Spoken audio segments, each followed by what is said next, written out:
We were told that more options would make decisions easier. More listings, more filters, more reviews, more videos, more opinions, more access to information. We have more access to information than ever before, but somewhere along the way, choosing a restaurant became 40 minutes of scrolling. Choosing a hotel became comparing hundreds of nearly identical rooms. Choosing something important began to feel less like freedom and a lot more like homework. I think our access grew, but confidence didn't always grow with it. We have more ways to compare than ever before, and somehow many decisions feel even harder to finish.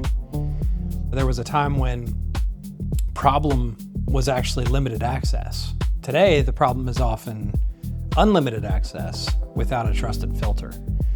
You once had really only what a local store chose to show you, which had its obvious limitations, right? So you had information that could be more guarded and prices were far less transparent. Buyers often had to trust without understanding.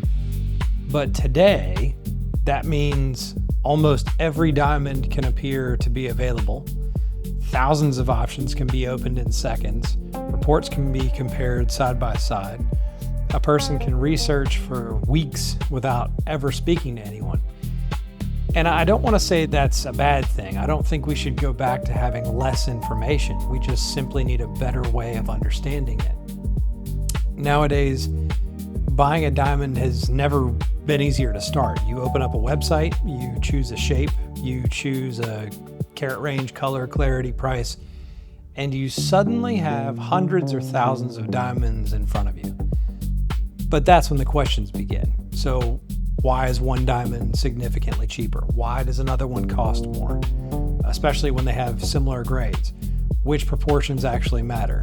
Is the largest option really the best use of the budget? And should I look at more before deciding? I think finding diamonds is no longer the difficult part. Knowing which ones deserve consideration is. Which is why information is useful, but it still needs interpretation. A report can provide color and clarity grades, and a listing can provide measurements. A video, Saran 360 videos, can show rotating stones.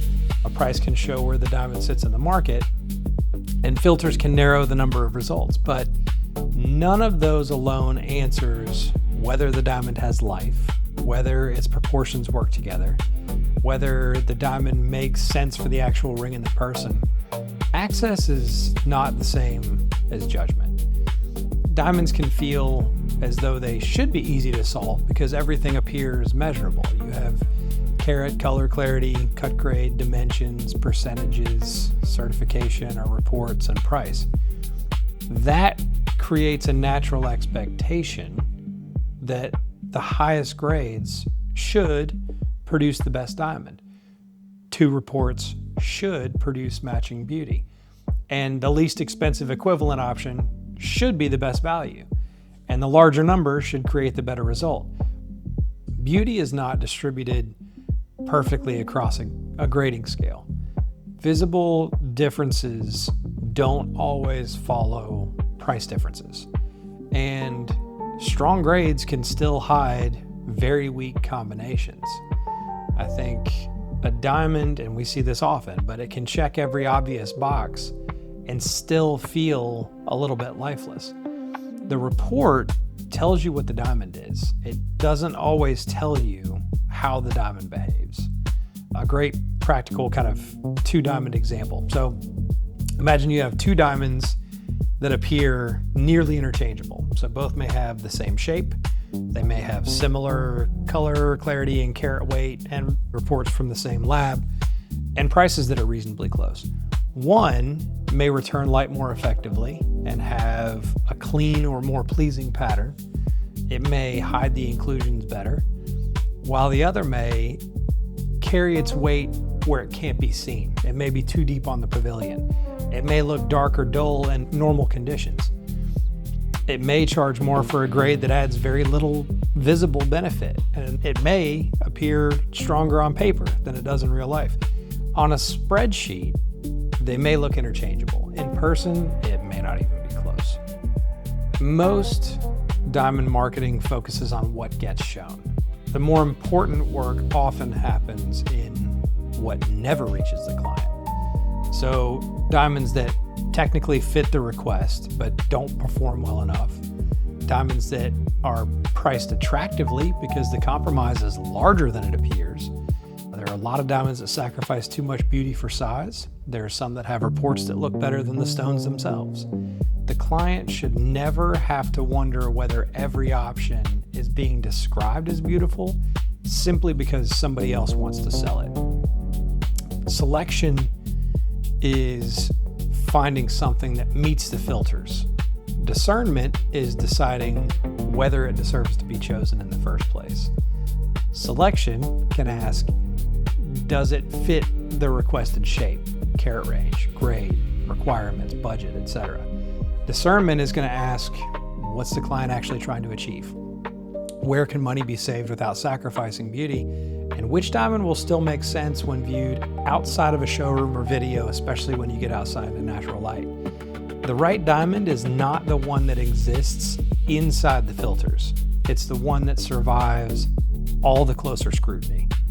So that brings up an interesting problem, which is selling from inventory. Inventory naturally changes the question. So instead of asking, what's the best solution for the client, the pressure can become, what do we already have? What needs to move? What can be made to fit? Can we change the head out upstairs? Which available diamond can be presented as the answer?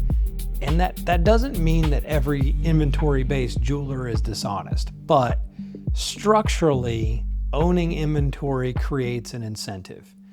And the availability can begin shaping the recommendation. So the client may be choosing from what happens to be present.